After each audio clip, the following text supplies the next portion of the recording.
El Ministerio de la Enseñanza y la Evangelización, Jesús Soberano Señor, presenta Palabra de Iluminación con el Maestro de las Sagradas Escrituras, Dr. José Briceño. Quédate con nosotros para que recibas las bendiciones que el Dios Eterno ha plasmado para ti en su palabra. Esto es Palabra de Iluminación. Esta es nuestra clase número 20, acerca de lo que es conflicto entre dos reinos. Y presta atención a esto que le voy a decir. Un enlace, voy a hacer un enlace rapidito. La semana pasada, o la clase pasada, nosotros hablamos acerca de lo que es el apresto del Evangelio de la Paz, como arma. Y conversábamos, o yo conversaba, de que el término apresto, según Efesios capítulo 6, es un término que tiene que ver con disposición, con deseo, con querer íntimo. Cuando el apóstol Pablo dijo calzado los pies con la disposición, el deseo y el querer íntimo para salir a predicar un evangelio que produce paz. Si nosotros tomamos en cuenta desde el punto de vista etimológico el arma, tomando en cuenta los valores y las características que hay etimológicamente hablando, repito, pues la mayoría de los creyentes estamos desarmados porque nadie quiere evangelizar. Vamos a estar claros. Es triste decirlo que el mensaje de la cruz se está perdiendo en la iglesia. Ese mensaje de la cruz se está perdiendo. La iglesia no entiende los valores de lo que es la soteriología, lo que es la salvación, el precio que se pagó por el rescate de los valores del reino, que es la raza humana que estaba perdida. El precio en cuanto a dolor desde el punto de vista espiritual e integral. Espiritual, mi cuerpo, los tres sufrieron. En cuanto al cuerpo, en cuanto a la vida de Jesús, que fue el Mesites, el mediador, el sumo pontífice, el Cordero de Dios, el que fue inmolado por nosotros, el que llevó nuestros pecados y ocupó nuestro lugar. Ese mensaje se perdió. La iglesia como que no le interesa. Cuando digo la iglesia no estoy diciendo usted, ni me estoy refiriendo en particular a alguien, estoy diciendo la iglesia por dar un mensaje. La iglesia, por enseñar algo, la iglesia como que ese mensaje lo perdió. No me interesa la muerte de Cristo, el dolor que sufrió, eso para mí no tiene sentido. Eso hay que rescatarlo, hay que entender que el mensaje del evangelio, que es la palabra buenas nuevas, significa buenas nuevas, señores, tuvo un precio muy alto que se pagó en la cruz del Calvario. Y aún en la ascensión al infierno. Escúcheme esto. En el descenso al infierno. Escucha esto que le voy a decir. Pablo en Romanos, en el libro de los Romanos, capítulo 10, verso 17. Pablo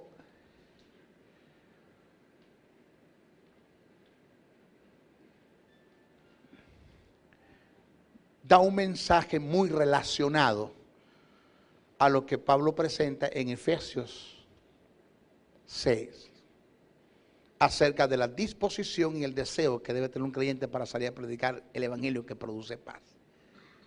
Y eso es lo que viene ahora, lo que le voy a decir. ¿Se acuerda? Lo dicho en Romanos 10, 17, cuando Pablo dice, la fe es por el oír, y el oír por la palabra de Dios. No sé si usted ha leído ese pasaje. Dice, ese término, cuando Pablo dice la fe viene por el oír, o es, algunas versiones dicen es, otras versiones dicen viene. Presta atención, por el oír. Siempre se ha tomado, oído de estos días, siempre se ha tomado ese término, la fe es por el oír, o viene por el oír la palabra de Dios, se ha tomado para hacer referencia a la fe que produce la palabra al creyente. Siempre. Si yo pregunto en la audiencia, mientras esté dando una conferencia, ¿qué produce la fe en el creyente? La palabra, todo el mundo lo va a decir. ¿Basado en qué? En lo que Pablo dijo en Romanos 10, 17, la fe es por el oír y el oír por la palabra de Dios. Resulta que cuando usted analiza bien Romanos 10, 17, el apóstol Pablo no me viene hablando ni me está hablando de la fe que le produce la palabra al creyente.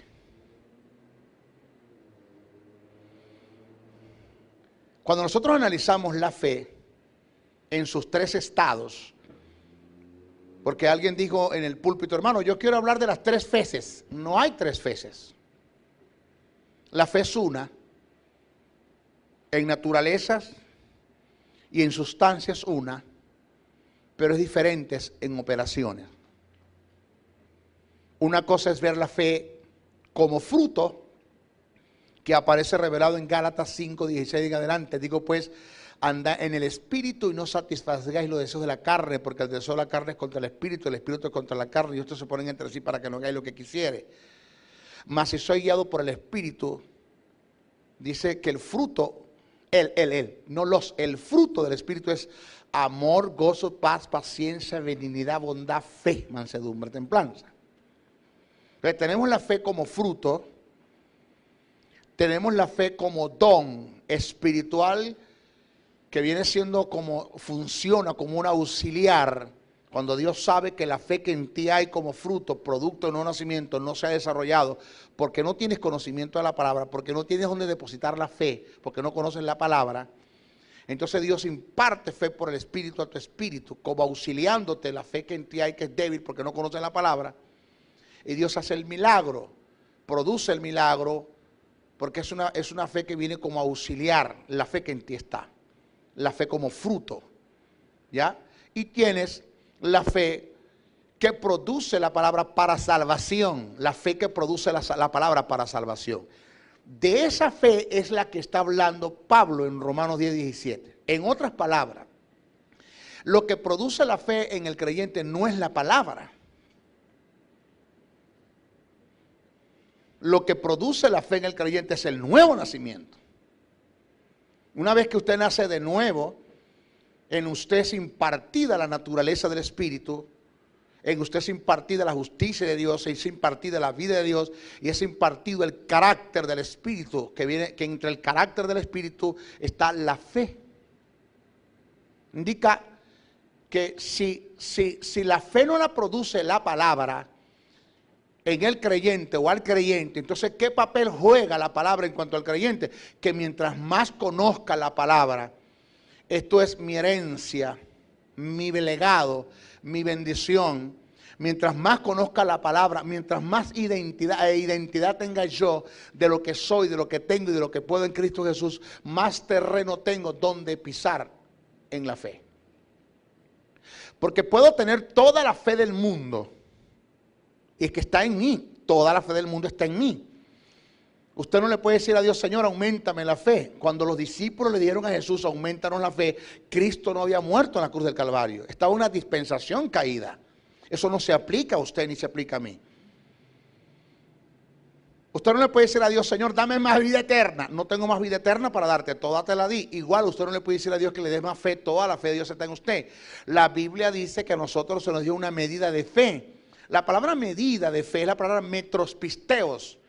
Metro, medida, buscame el metro, medida, metropisteo. Y cuando está hablando que se nos dio una medida de fe, no está hablando de porcentajes, como a Juan se le dio el 60, a María el 30 y a Pedro el 20. Entonces Juan tiene más fe que María y que Pedro porque tiene más porcentaje que María y que Pedro. No está hablando de porcentaje. Cuando dice que se le dio una medida de fe, está hablando de la fe absoluta de Dios en ti. Dios puso en ti toda su fe. Toda la fe de Dios está en ti. Que yo necesito porque el conocimiento de la palabra es el complemento de la fe. Y la fe es el complemento de la palabra. Pero la fe en la palabra es el complemento del Espíritu. ¿Están acá? El Espíritu no puede hacer nada estando en ti a menos que tú creas que lo puede hacer de lo que está escrito en la palabra. No puede hacer nada. Porque hemos nacido por la palabra, pero también nacimos por el Espíritu. Pónganse de acuerdo los escritores. No, los dos tienen razón. Naciste por una palabra que se te dio, por el nuevo nacimiento que produjo el Espíritu, por una palabra que escuchaste. porque por el Espíritu del Señor echo yo fuera demonios. Y en otra parte dice la Biblia que Jesús echaba fuera demonios por la palabra. Pónganse de acuerdo, echaba fuera demonios por la palabra o por el Espíritu, por los dos. Porque el Espíritu necesitaba una palabra que Jesús dijera para echar fuera demonios. Entonces la fe en la palabra, la fe es el complemento de la palabra y la palabra es el complemento de la fe. Son principios recíprocos, pero la fe en la palabra es el complemento del Espíritu. Esto indica que yo puedo tener toda la fe del mundo, pero mire la plataforma de conocimiento que tengo, de aquí a allá. Entonces, como yo tengo tan poquito conocimiento en cuanto a mis promesas, en cuanto a mis bendiciones, en cuanto a mi legado, y por el poquito conocimiento tengo muy poca identidad en lo que soy, tengo y puedo en Cristo Jesús, pues yo no tengo mayor terreno para desarrollar toda la fe de Dios que está en mí. Indica que yo tengo, o que Juan puede tener mayor capacidad de creer que yo, porque tiene más conocimiento de la palabra que la que yo tengo. Y mira el pedacito de terreno que tengo. Pero Juan, mira todo el terreno que Juan tiene de la palabra, del conocimiento de la palabra, mira todo el terreno que tiene. Entonces quiere decir que él tiene más capacidad de caminar en fe que yo. No es que tiene más fe que yo, sino que tiene más capacidad de caminar más en fe que yo, porque tiene más plataforma indicando que tiene más conocimiento de la palabra, que tiene más conocimiento de su herencia, de su legado, de su bendición. ¿Sí me agarran? O sea, usted no le ore a Dios por fe, órele por conocimiento. Ahora, ¿qué es lo que produce la fe del mundo que se pierde? La predicación del Evangelio. ¿Qué es lo que Pablo viene hablando en Romanos 10, 17? Porque todo aquel que invocar el nombre del Señor será salvo. ¿Cómo pues invocarán aquel en el cual no han creído? ¿Y cómo creerán en aquel de quien no han oído? ¿O cómo oirán sin haber quien les predique? ¿Y cómo predicarán si no fueren enviados? Como está escrito, cuán hermosos son los pies de los que anuncian la paz. ¿Vio? ¿De los que anuncian qué? La paz. De los que anuncian buenas nuevas, que la paz viene como producto de las buenas nuevas. No ese es el mensaje de maldición que traen nuestros predicadores por allí. Que Dios va a hundir a Venezuela, que yo enterré nada de eso. ¿Aló? Dice, mas no todos obedecieron al Evangelio. ¿A qué? A las buenas nuevas que produce la paz. Pues Isaías dice, Señor, ¿quién ha creído en nuestros anuncios? Así que, el que escribe, Pablo, así que la fe es por el oír, y el oír por la palabra de Dios. Romanos 10, del verso 3 al 17. Lo que Pablo quiere decir es, de la única forma que ellos puedan tener fe en Jesucristo y acepten a Cristo como el don de la salvación, es que escuchen el Evangelio que les habla de Cristo. Es lo que Pablo está hablando allí, más nada. Ahí no está hablando de la fe que le produce la palabra al creyente. O sea que me sacaron el texto del contexto y tergiversaron las escrituras, me quitaron el sentido de lo que está escrito y me enseñaron una palabra a destajo. Y me la lanzaron a destajo y la gente aplaude. Tremendo mensaje, sí, por eso. Pero lo que está predicando es falsa doctrina, porque eso no tiene nada que ver. Eso no tiene nada que ver con la iglesia. ¿Están acá? No oigo a nadie. Yo no oigo a nadie. Entonces, ¿qué está pasando? Que lo que Pablo dice en Efesios 10 en adelante, en Efesios 6, debo decir, corrijo, Efesios 6 en adelante, Pablo está hablando de la necesidad que se tiene de que la iglesia haya una disposición para salir a predicar un evangelio que produce paz. Pero esa necesidad está en los valores que la iglesia le dé el mensaje de la cruz. Si para usted no vale el sacrificio, si a usted no le importa lo que Jesús pasó, si a usted eso no le dice nada, pues usted nunca va a predicar a Cristo. Si usted no sabe el precio que se pagó en la cruz, pues usted, y en el descenso del infierno, pues usted no le interesa a Cristo, usted nunca va a predicar a Cristo, porque eso para usted no vale nada. Segundo, esto tiene que ver, está en proporción directa de lo agradecido que usted sea en Dios. De cómo Dios le sacó a usted de la miseria en la que usted estaba, de la pobreza en la que usted estaba, sumergido en un tipo de enfermedad que no tenía cura. Por la ciencia médica usted estaba descartado, usted se moría. Pero Dios en su misericordia le sana por lo que Jesús hizo en la cruz del Calvario. Si Jesús no hubiese llevado su enfermedad a la cruz del Calvario, Dios no le puede sanar a usted porque Dios no tiene un argumento para hacerlo. Entonces, como somos agradecidos de lo que Dios hizo con nosotros, me sacó de una niñez, me sacó del alcohol, me sacó de la droga, me sacó de la homosexualidad, de la pornografía, de la enfermedad, Yo estoy agradecido de lo que Él hizo por mí. Entonces yo voy a dar de gracia, porque de gracia recibí. Alabanza al Señor. Y predico el Evangelio y anuncio a Cristo como Señor y Salvador. Tengo disposición, deseo, creer, quiero. Tengo un anhelo de predicar a Cristo. ¿Qué dice Pablo?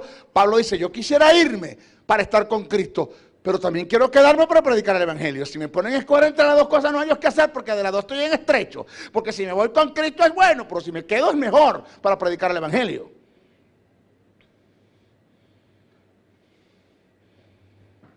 Vuelvo y reitero, ¿a cuántas personas usted le predicó en esta semana del Señor? Le conseguí el Laureano Márquez en el avión. A Laureano Márquez me lo conseguí en el avión. Se sienta a mi lado casual. Y estamos en el avión, los dos. Le digo, perdón, lo conozco. Me dice, creo. Le dije yo, chico, yo sé que es usted. Eso. Venezolano, yo lo conozco. Se me quedó mirando y dijo, no. Habló como Caldera, el cómico. Cuando el avión va a arrancar, él se presina. Le agarra una cruz y se la pone aquí y empieza, o sea, mientras el avión iba, él iba besando la cruz. Yo me lo quedo mirando. Eso es su fe, amén. Pero eso fue una oportunidad que Dios me dio a mí para predicarle. Inmediatamente no lo peleé. Laureano, quiero compartir contigo algo. Dígame no. Desde que salimos hasta que aterrizamos en Valencia, le hablé del Señor. Me dio el Twitter, me dio el Facebook, me dijo, hágame un seguimiento, por favor, sígueme escribiendo. ¿Cómo no lo amase? Lo amamos, lo bandea de palabras, sin fastidiarlo. Pero Dios le va a dar a usted. Mire, si alguien tiene una oportunidad, mire, si a alguien Dios le da una oportunidad para predicar, y usted no predica, si usted Dios le da una oportunidad para predicar, usted no predica, usted se va a meter en problemas con Dios. Pasa como aquel testigo de Jehová, ¿se acuerda que le eché el chiste? Que llegó a una casa y consiguió que la casa se llamaba el Huerto del Edén. Y dijo, una buena oportunidad para hablarles de Dios. Huerto del Edén se llama la casa. ¿Usted cómo se llama? Le dice al Señor. Y yo me llamo Adán. ¡Adán! Sí. ¿Y usted cómo se llama? Eva. ¡Eva! Eva, Adán y el Huerto del Edén. Aquí lo que falta es la culebra, ¿no? Si vive con nosotros. ¡Suegra! Eso llamaron a la suegra. No, es un chiste. Ok, nos vamos.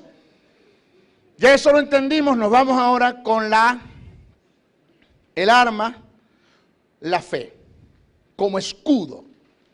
Fíjese la fe como escudo. La fe es una de las armas de mayor vitalidad. Y esto lo podemos entender desde el punto de vista gramatical, cuando el apóstol Pablo hace hincapié en el uso de estas armas, utilizando el término sobre todo. Este término le da dependencia a las demás armas en cuanto a la fe. Pablo sabía que todas las cosas en Dios, incluyendo las armas, funcionan por fe.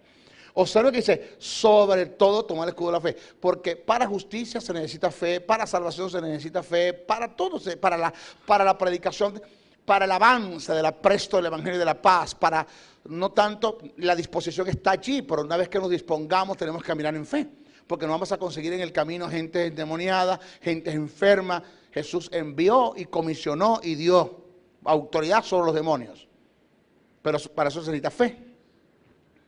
La fe es tan vital que ella es el complemento del Espíritu Santo y la palabra.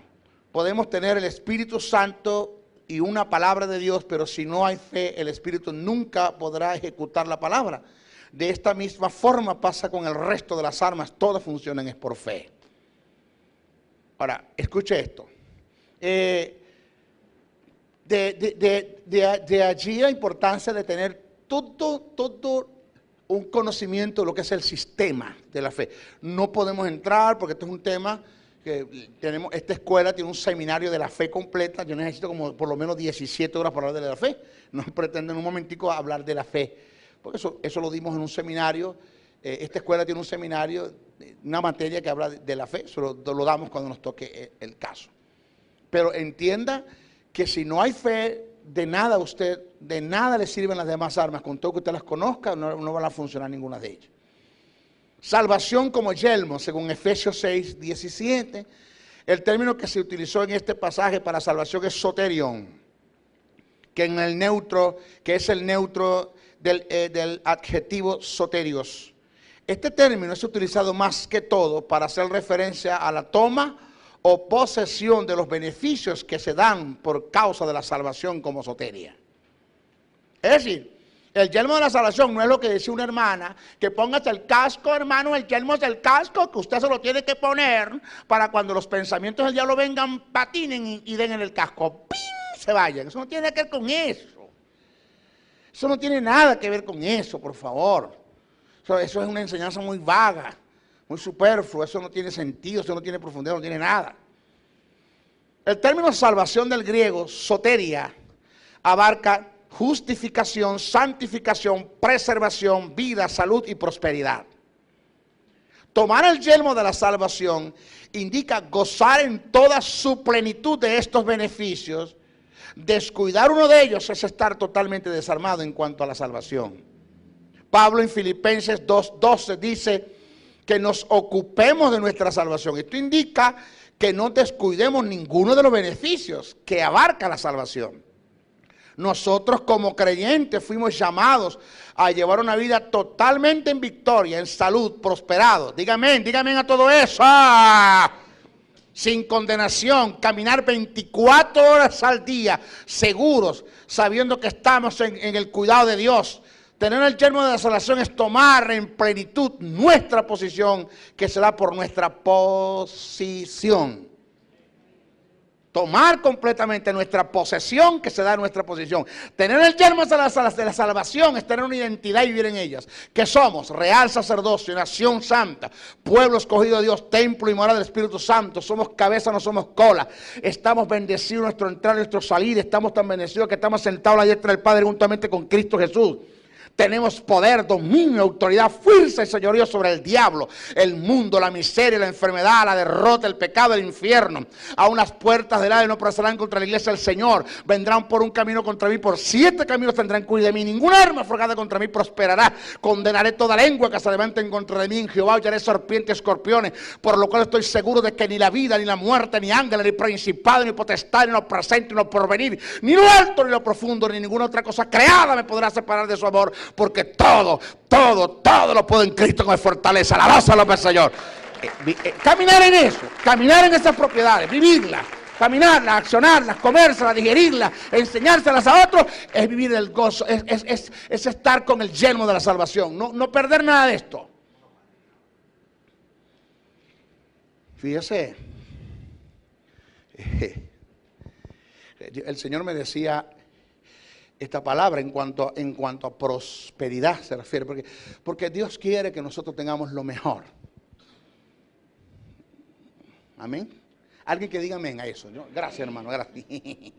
Dios quiere que tengamos lo mejor. Eso es lo de Dios. Claro, la prosperidad de Dios no viene de la noche a la mañana, es paulatina pero segura. El estado en el que yo estoy hoy no es en el que yo estaba ayer. Cada día voy prosperando. Cada día voy surgiendo en todas las cosas, en todo. Dios me llamó a mí a ser la envidia del mundo. Que el mundo me envidie, que el mundo quiera ser como yo. Que yo sea la gloria de Dios y la honra de Dios cuando en los pasos que doy, donde yo frecuente, los lugares donde yo esté, la gente quiera ser como yo, la gente me vea diferente. El deseo de Dios es que yo use los mejores perfumes, Reprenda al diablo, pero bendito, aquella mujer no compró el mejor perfume para Jesús, porque yo tengo que usar el barrul y el alcoholado. ¿Por qué? ¿Por qué si aquella mujer compró el mejor perfume para Jesús, yo tengo que usar el peor? Si Jesús usó el mejor, a mí me gusta ser imitador de Jesús. Amén. ¿Cuántos quieren imitar a Jesús? El mejor perfume. Un carro nuevo. Yo reprendo al diablo. Un carro, el maestro quiere carro 0 kilómetros. 0 kilómetros. Si Jesús entró a Jerusalén en un pollino, 0 kilómetros, nadie lo había montado. ¡Aló! ¡Aló! ¿Quién es Henry o no? Nadie lo había montado. 0 kilómetros. Porque yo tengo que tener la carcacha, la llaga, que eso es lo que da espero cuando lo voy a aprender. Cachara.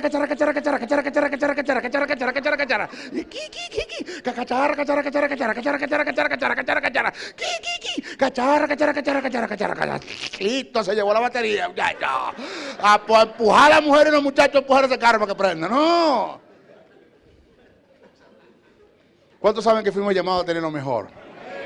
Dios me dijo, por 2 cosas quiero que compres lo mejor. 1, para cuando la gente te vea lo que tengas puesto, me glorifiquen. Y 2, para cuando yo te pida lo que tengas lo mejor para darme. Aló. Ay.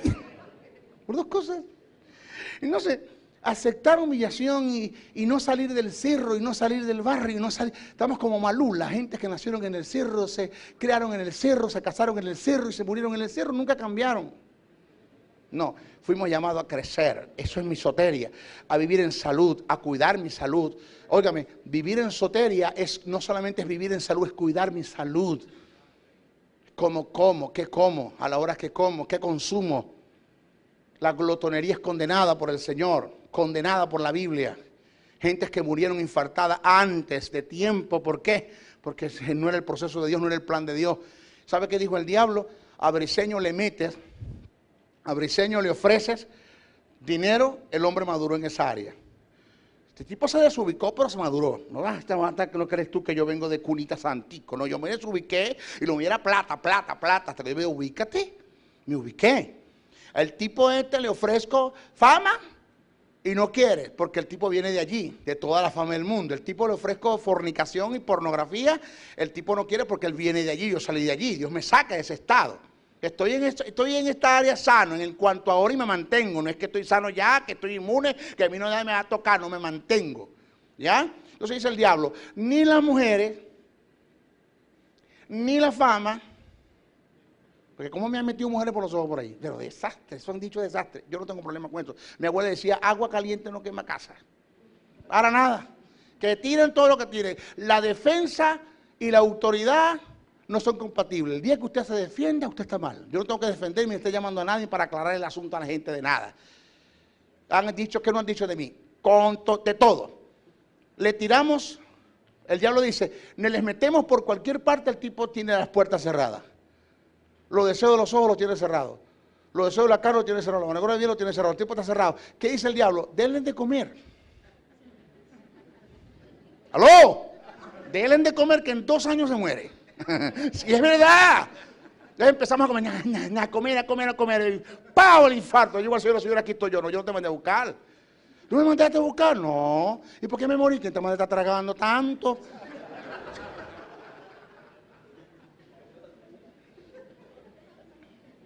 Ajá, diga ay. Tenemos la palabra, oído, tenemos la palabra como arma. Hay 3 términos utilizados en la palabra como arma, como espada del espíritu, según Efesios 6, 17. Hay 3 términos utilizados en el griego para hacer referencia a la palabra. Oído, primero, la espada del espíritu, presta bien lo que le voy a decir. La espada del espíritu no es la actitud de llevar la Biblia todo el tiempo para arriba y para abajo, debajo de la axila sudada y negra, que lo que da es pena. No tiene nada que ver con eso. Cuando Pablo dijo, tomad la espada del Espíritu, que es la palabra de Dios, no habían Biblias cuando eso. Estaban los rollos que medían 8 metros. Imagínense a Pablo con todos esos rollos metidos debajo de las axilas en la calle de Jerusalén. No existía eso, no había Biblia. Como hermanitos que se ven sin Biblia y dicen, maestro, ¿y dónde está su espada? ¿Cuál espada? La espada. Viene el diablo y le va a agarrar y lo va a hacer desastre porque usted nos carga la espada. Pero ¿cuál espada? Me decía un viejito a mí. Le dije yo a un viejito, ¿cuál espada? La Biblia. Yo no sé, a mí me extraña que un maestro de la Biblia como usted no cargue espada. Y yo cargaba un corta uña, cargaba un Nuevo Testamento, eso que hablan los Gedeones. Y le saqué el Nuevo Testamento de mano. Yo lo que cargo es un corta uña aquí. Y se molestó el viejito. Después le pedí perdón. Y yo, Señor, perdóname, porque verdaderamente que... Pero es que la mía es enseñarlos. Ahora, ¿usted quiere cargar la Biblia? Cargue la Biblia, yo no tengo problema con eso. ¿Usted quiere andar con ella por arriba y para abajo? Cargue la Biblia. El verdadero sentido, hermano, de la espada del Espíritu no es tenerla, es vivirla, es caminarla, es accionarla, es creerla. Ahí está la espada del Espíritu, ahí está el valor de la palabra. No convertirse en teólogos de axila.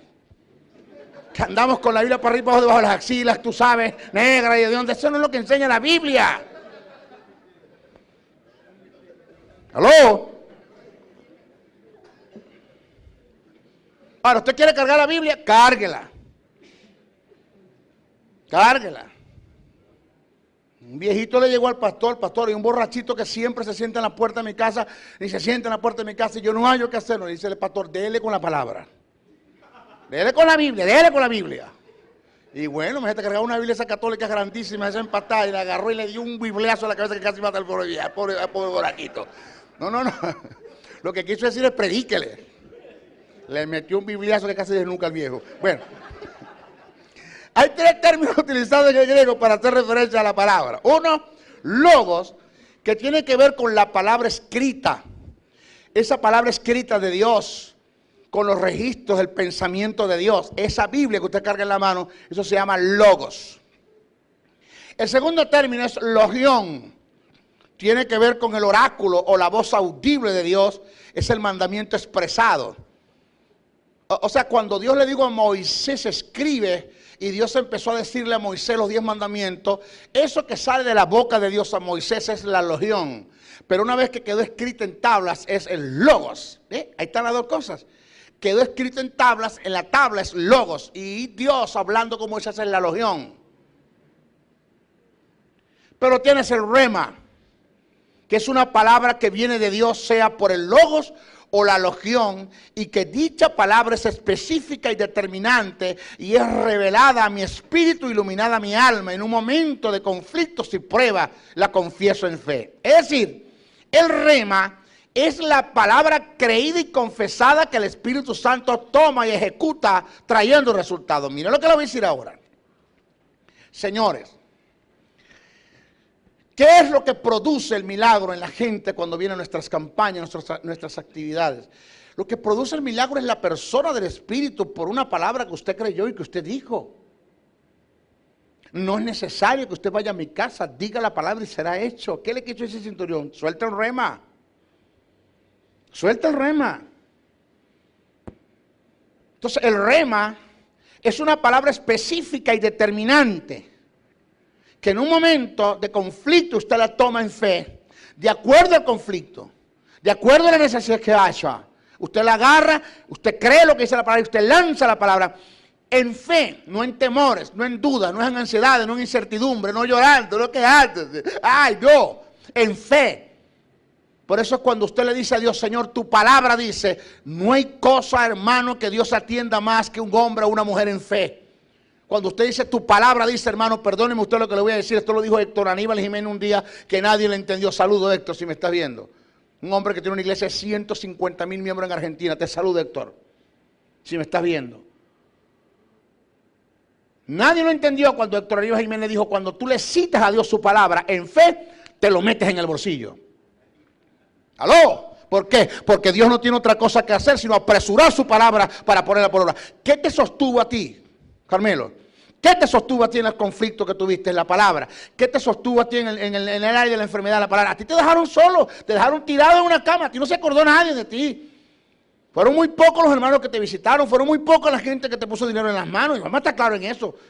Fueron muy pocos la gente que se acordó de este hombre. ¿Qué lo sostuvo? La palabra que aprendió aquí, que aprendió él, que Dios le dio. Pero si no se agarra de la palabra, estuviera acá. Se agarró de la palabra. Cada vez que lo llamaba, llorando y con el dolor fuerte por el teléfono, me decía, maestro, aquí estoy poniendo en práctica lo que aprendí de usted. Cuando él no sabía que cuando soltaba el teléfono yo entraba a llorar también. Porque es útil lo que estamos haciendo, tanto enseñando como él transmitiendo. Lo que aprendí, maestro, lo voy a vivir. Lo voy a caminar, lo voy a accionar. Eso de que usted me saque 20 a mí en un examen no me dice nada. Sáquele 20 a Dios cuando le toque vivir la fe. Sáquele 20 a Dios. Camine en fe. Accione en fe. Viva la palabra. Confiese la palabra. Actúe la palabra. La palabra es lo que me ha sostenido a mí. La palabra fue lo que me sanó a mí de una enfermedad que para la ciencia médica no tiene cura. La palabra fue lo que sanó a mi hijo que nació de 1 kilo, nació pesando 1,8 gramos. Me lo entregaron pesando 1,4 gramos. Ahí está mi hijo, tiene 22 años, universitario. La palabra es la que ha sanado gentes portadoras de SIDA que han venido a estudiar en mis escuelas muriéndose y me han dicho, maestro, yo vengo a entregarle mis últimos días a Dios, me estoy muriendo de SIDA. Y le he dicho, no morirás, sino que vivirás y contarás la maravilla de tu Señor. Se graduaron en las escuelas, se casaron y tienen hijos. ¿Quién los sanó? La palabra. ¿Quién los sanó? El Espíritu de Dios por una palabra que ellos creyeron, que se les dijo y tomaron la fe. Tomaron, no es que la palabra le produjo fe a ellos ellos depositaron la fe en la palabra que escucharon.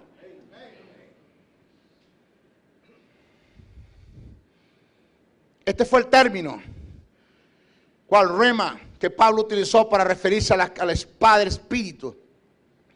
Cuando Pablo hace mención a la palabra de Dios como espada, no se refiere a toda la Biblia, sino a aquella porción, oído, aquella porción concreta que sea más apropiada, que sea ¿qué? Más apropiada, porque cuando el diablo le lanza a Jesús la palabra, cuando el diablo tienta a Jesús, Jesús toma una porción de la palabra apropiada al nivel de tentación. Jesús no tomó una palabra que no tenía nada que ver con la tentación. Por eso es importante, señores, conocer la palabra. Por eso es importante el conocimiento de ella. Por eso es importante, Señor, conocer mi legado, mi herencia, mis bendiciones, quién yo soy, qué yo tengo y qué yo puedo. ¿Cuál es mi herencia? ¿Cuál es mi legado? La diferencia entre una bendición y una promesa, que son verdades trascendentales, verdades circunstanciales. Conocer esas cosas, tenemos que conocer eso. ¿Por qué? Porque de allí depende la fe que yo deposite en esa palabra. De allí depende el que yo pueda soltar un rema por una palabra que conozco. Jesús le dijo a sus discípulos: el Espíritu Santo les recordará todas las cosas. Amén. ¿Qué les va a recordar? Lo que les he enseñado en 3 años. ¿Por qué nosotros vivimos una vida tan miserable? Perdone usted. Comiendo las migajas que caen de las mesas. ¿Por qué? Porque no conocemos la palabra. Mire, la palabra tiene que hacerse uno con usted. La palabra fue lo que se hizo carne. La palabra habitó entre nosotros. La palabra está en nosotros. Por eso Jesús le dijo a aquella mujer, ella escogió la mejor parte, la palabra. Por eso Pedro dijo, no es justo que dejemos la palabra por atender mesas. No es justo. Primero la palabra. ¿Por qué? Porque la palabra sustenta el universo. Porque por la palabra fueron creadas las cosas. Porque por la remata de Dios, dice así, por el poder, dice por la palabra de su poder. Por la palabra de su poder. Observe que no dice por el poder de la palabra. Dice por la palabra de su poder. Porque el poder no produce palabra. La palabra produce poder. Por la palabra de su poder Dios hizo todas las cosas. Y no solamente las hizo, el cual sustenta el universo por la palabra de su poder. Orar es bueno. Pero si tu oración no está en línea con la palabra, con la verdad, con las promesas, con las bendiciones. Si esa oración que tú estás sacando por tu boca no es una porción adecuada al momento en el cual tú estás pasando, no va a cubrir la necesidad, pues vas a tener problemas con tu oración. Tu actitud para orar, tu disposición para orar es buena, la fe que tú tienes es buena, pero la porción de la palabra que estás tomando no se ajusta al momento que tú estás pasando. ¿Aló? Por eso dice que la palabra es medicina a nuestros cuerpos y refrigerio por nuestros huesos. ¿Por qué? Porque de acuerdo a la necesidad que tengas, tomas una porción de la palabra. Todo lo que está en la Biblia no te sirve para la sanidad. Todo lo que está en la Biblia no te sirve para las finanzas, para los momentos difíciles económicos. Todo lo que está en la Biblia no te sirve para todo. En el sentido de que tiene una porción específica y determinante para lo que estás pasando.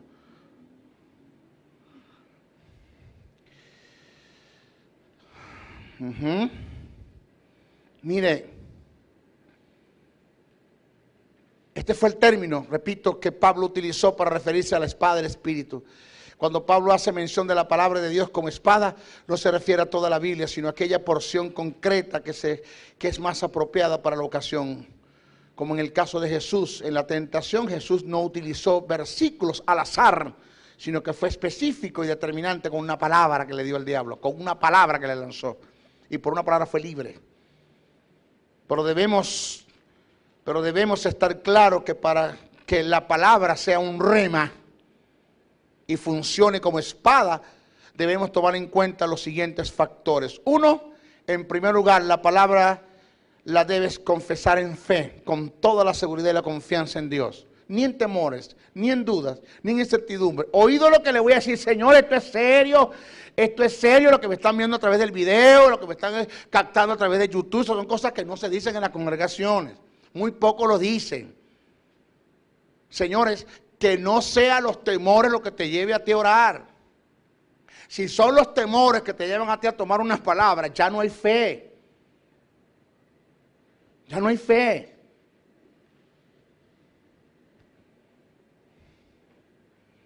Segundo, debe ser específica y determinante para la ocasión. Y que esté determinada en una promesa y una bendición. O sea, ¿qué quiere decir con esto? Que usted puede agarrar la palabra en fe y depositar su fe en una bendición, como que si fuera una promesa, o depositar su fe en una promesa como si fuera una bendición. Son dos cosas diferentes. Yo tengo que hacer una diferencia en lo que es promesa y lo que es bendición. Porque yo estoy depositando mi fe en una promesa como que si fuera una bendición, y estoy esperando, o estoy depositando mi fe en una bendición como si fuera una promesa, y deposité mi fe en una bendición y estoy esperando que Dios haga algo, cuando la bendición no tiene nada que ver con la esperanza. Porque la bendición son hechos consumados. Es todo aquello que ya Dios ha hecho y te ha dado. No es promesa. Por eso es que la oración en fe, oído lo que le voy a decir, páreme la oreja. La oración en fe se hace una sola vez. ¿Están acá? La oración en fe se hace una sola vez.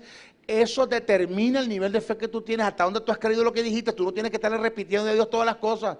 Una sola vez se ora en fe, y las demás oraciones son oraciones de acción y gracia. Oraste una vez por fe, creyendo una palabra, y después que oraste no ves resultados, mantente. Mantente.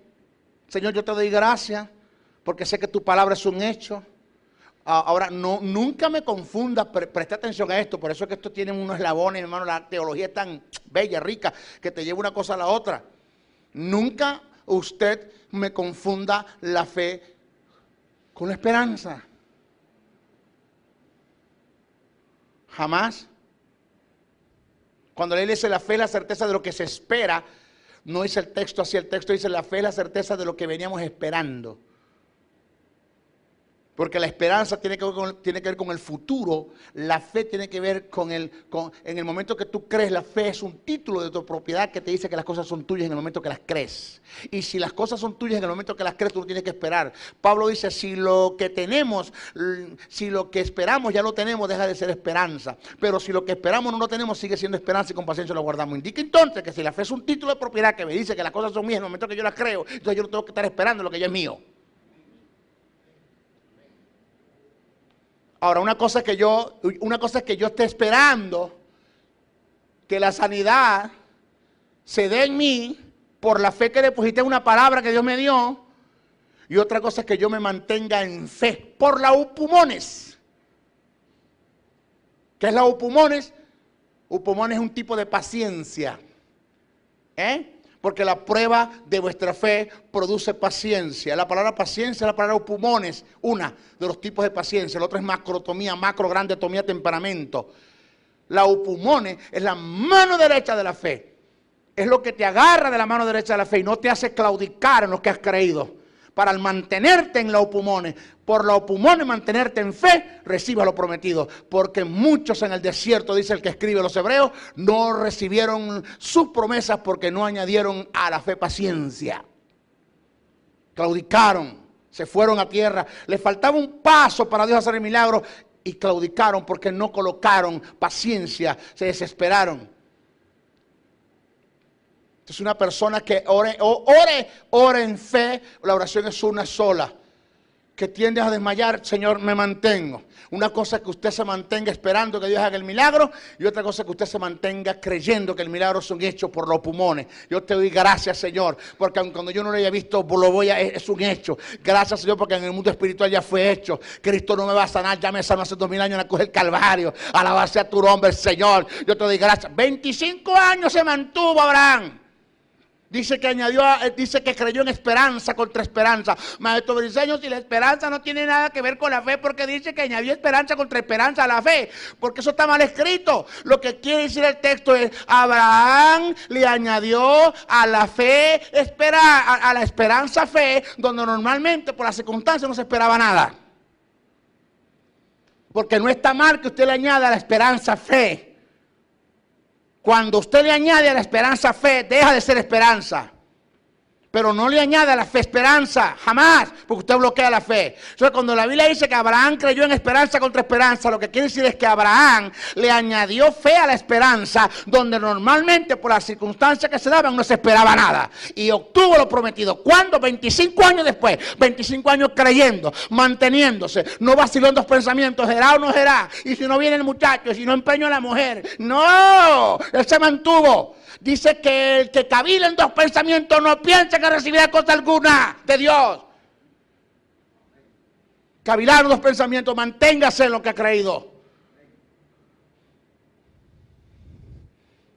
Eso tiene que ver con fe en una palabra, y la fe que deposita en la palabra tiene que ver con el rema. ¿Por qué, mi lindo? ¿Por qué? No es como dicen por allí. Se da cuenta que una cosa es lo que yo diga, que íbamos a terminar la materia hoy, otra cosa es lo que el Espíritu dice. Esta escuela está siendo dirigida por el Espíritu, aquí no estoy yo. Y sabe algo que le voy a decir. ¿Sabe lo que sí produce la fe en la palabra, hija? ¿Sabe qué produce la fe en la palabra? Prueba. Prueba. Porque cuando usted decida creerle a Dios algo, usted se va a meter en problemas con el diablo. Usted se va a meter en tremendo lío. Porque usted está afectando las tinieblas. Porque no hay cosa que mueva a Dios. No hay cosa, hermanos, que traiga resultados a la vida de un creyente. Su familia, sus finanzas, el reino, los que lo rodean. Y pases a hacer la honra para Dios. Cuando depositas una fe en lo que Dios dijo, una palabra, una fe en la palabra de lo que Dios te dijo que iba a hacer. Entonces, ¿qué va a hacer el diablo? El diablo va a venir en contra de ti para atacar esa fe que depositaste en esa palabra, para hacerte claudicar y que no recibas lo prometido. Por eso hay gente que me dijeron, maestro, ¿por qué? ¿Por qué? ¿Por qué si la Biblia dice que el que da recibe? ¿Y por qué yo determiné dar para el reino? Y mis ventas bajaron. Ataques. Ataques. ¿Por qué yo determiné sostener el reino como el dinero? Y estoy pasando momentos difíciles económicos. Ataques. Ataques. ¿Qué debo hacer? Mantenerme. ¿Qué debo hacer? Tirarme de rodillas. ¿Qué debo hacer? Seguir creyendo. ¿Qué debo hacer? Seguir dando. ¿Qué debo hacer? No manipular. ¿Qué debo hacer? No dudar. ¿Qué debo hacer? No opinar. ¿Qué debo hacer? No cuestionar. ¿Qué debo hacer? Lo que Job dijo. No entiendo lo de la casa. No entiendo lo del fuego del cielo. No entiendo lo de la muerte de los ganados. Yo no entiendo lo de la muerte de mis hijos. Yo no entiendo nada. Pero una sola cosa sé, que mi Redentor vive. Aló, una sola cosa sé. Una sola cosa sé. Y que Dios no es injusto por olvidar. Dios no es injusto por olvidar lo que has hecho. Dios no es injusto para ver el motivo de tu corazón, cómo has estado y cómo te has despojado. Dios no es injusto por olvidarse de eso. Pero te digo una cosa. Cuando la semilla remiente, cuando reviente la semilla, hermano, va a producir un árbol, hermano, que es que no te va para nadie. La bendición de Dios, hermano, es la que enriquece y no añade tristeza con ella. Viene una bendición de Dios para cada uno de nosotros, pero nos tenemos que mantener. Señor, aquí estoy, no entiendo, yo no entiendo nada, Señor. Mire, a veces estamos pasando momentos tan difíciles que no entendemos nada, pero en medio del no entender, no cuestionemos, no opinemos y no dudemos. Sigamos creyendo que detrás del telón Dios está trabajando por nosotros, porque aunque nosotros somos infieles, Él seguirá, pero Él permanece fiel. Alabado sea el nombre del Señor. Él permanece fiel. Entonces aquí tienes un arma, la fe, y tienes la palabra, pero cuando tú depositas la fe en la palabra se convierte en un rema, que es la espada del Espíritu. Ahora, le tengo algo que decir. Señores, la espada no es suya. ¿De quién es la espada? Del Espíritu. ¿Qué le quiero decir con esto, mis hijos? Que no son ustedes los que van a obrar. Es el Espíritu el que va a hacer el trabajo. ¿Le digo algo? El que una persona diga que Dios creó los mundos,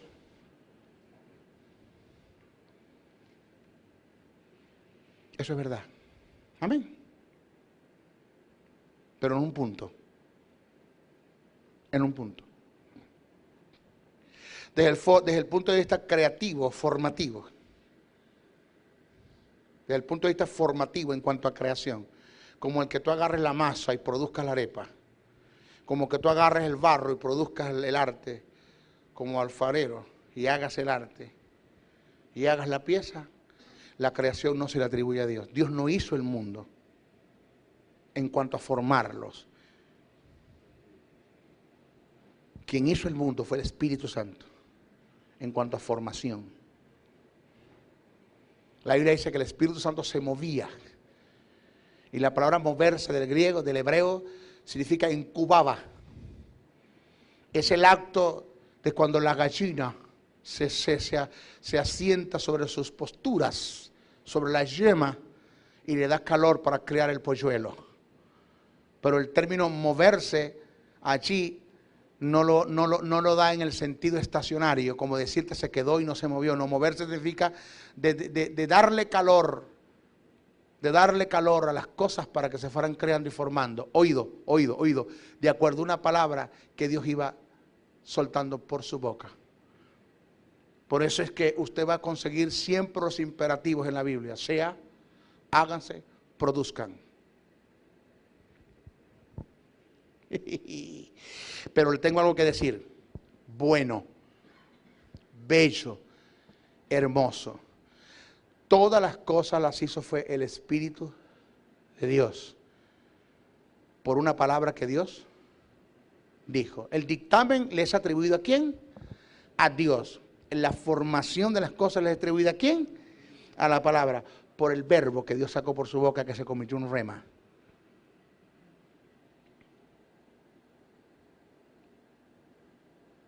La noticia buena es esta. ¿Sabe lo único que Dios hizo con sus manos? Que no lo hizo el Espíritu Santo al hombre. Dios le dijo, el hombre lo voy a hacer yo. Por eso yo salí tan bello, hermano. Santo. ¡Aló! Santo. Carmelo, lo único que Dios hizo con sus manos fue al hombre. Dice que formó barro e hizo al hombre. Nos detalló. Me hizo esta nariz tan perfecta, estos ojos tan bellos, estos labios. Santo, Dios mío. Dios se la botó conmigo, hermano, honestamente. Mi bello Dios. Lo único. ¿Qué quiero decir con esto, mi lindo? Oído. Paul, John y Job. Y nos vamos con esto. Le dijo Dios, manda a pasar a los enfermos. Y digo, pasan los enfermos. Hicieron una cola, una hilera, enfermos. Pablo John dio la vuelta. Perdone que dé la espalda a las cámaras, pero está en el mensaje. Dio la vuelta y oró, Señor, te doy gracias porque estos enfermos que están acá, tú los vas a sanar. Gracias por ello. Gracias por su sanidad. Amén, amén. Cuando volteó así, lo primero que tenía en la cola era un paralítico. Lo primero, con los pies secos, disecados, flaquito. Cuando se volteó, que miró al enfermo y dice, esto. Le dijo a Dios, Señor, ¿por qué no empezamos por los dolores de cabeza?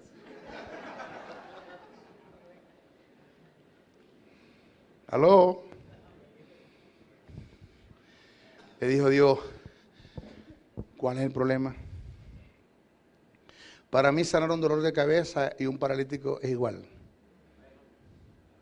Yo un día le decía a Dios, Señor, esto es fácil. En mi oración, esto es fácil para ti. ¿Sabe qué me dijo Dios? ¿Por qué me oras de esa forma? La oración más herégica que tú puedas hacer en contra de mí es esa. Porque es fácil, no. Nunca digas eso. Porque si para mí hay cosas fáciles, Para mí hay cosas difíciles. Para mí no hay cosas ni fáciles ni difíciles.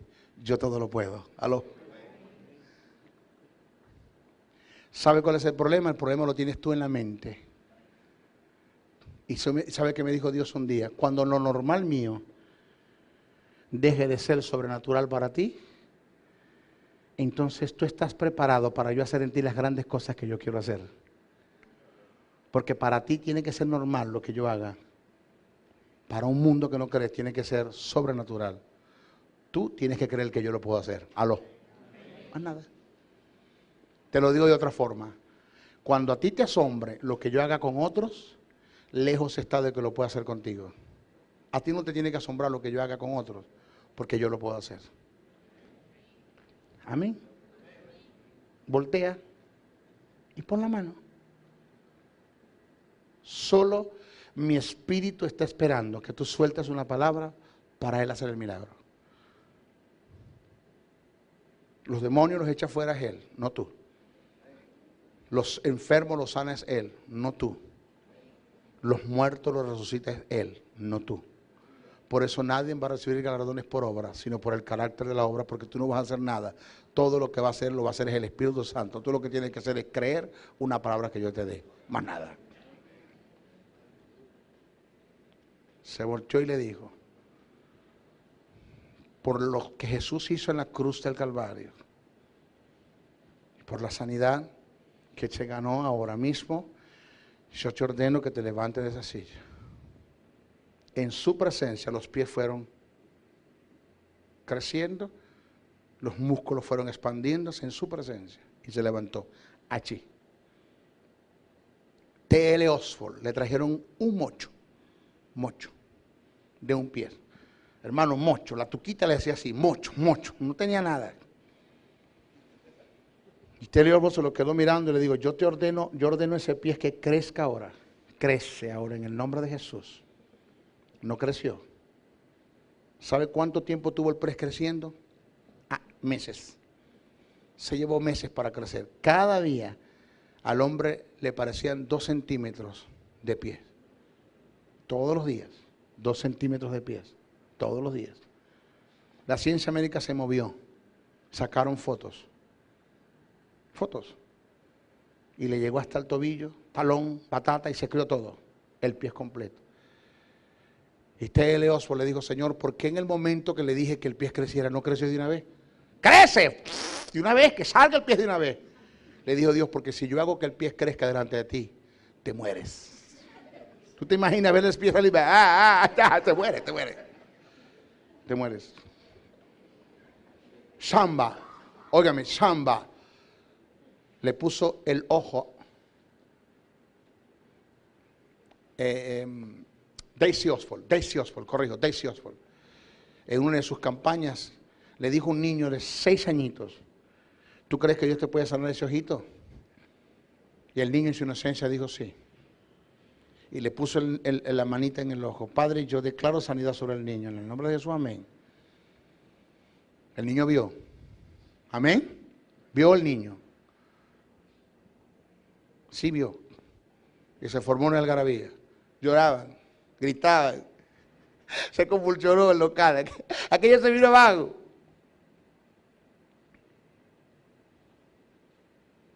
Y Daisy Oswald dijo, no entiendo por qué tanto algarabía, tanta convulsión. Es normal que Dios sane a un niño de un ojo. Este es el pan de cada día. Debemos creer en estas cosas. La fe de la iglesia tiene que dar para esto.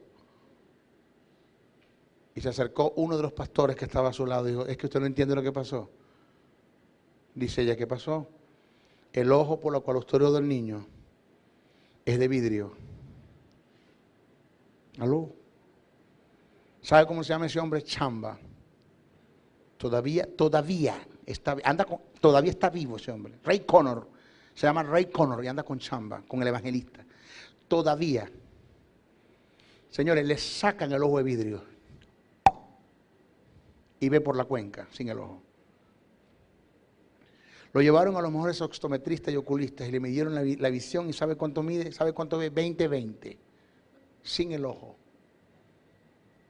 ¿Cuánto creen que Dios lo puede hacer? ¿Cuál es el problema? Eso hay que verlo, maestro. Ese es tu problema, que quieres ver las cosas para creer. Pero Dios lo puede hacer.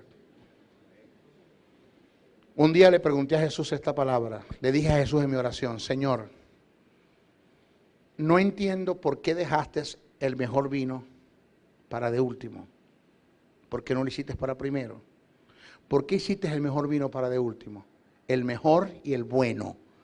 ¿Por qué lo hiciste para de último? Me dijo Jesús: porque es que yo no sé hacer las cosas de otra forma. Así lo hubiese hecho de primero, hubiese sido bueno. En el medio bueno y de último bueno. Todas las cosas que yo hago son buenas en gran manera. Aloha. ¿Puede hacer Dios las cosas? Sí. ¿Y sabe lo que Dios está esperando? Que usted solamente le crea. Solamente crea. Solamente deposite la fe en la palabra. Todos los conflictos, todo por lo cual usted puede estar pasando, Dios tiene solución para eso. La tiene.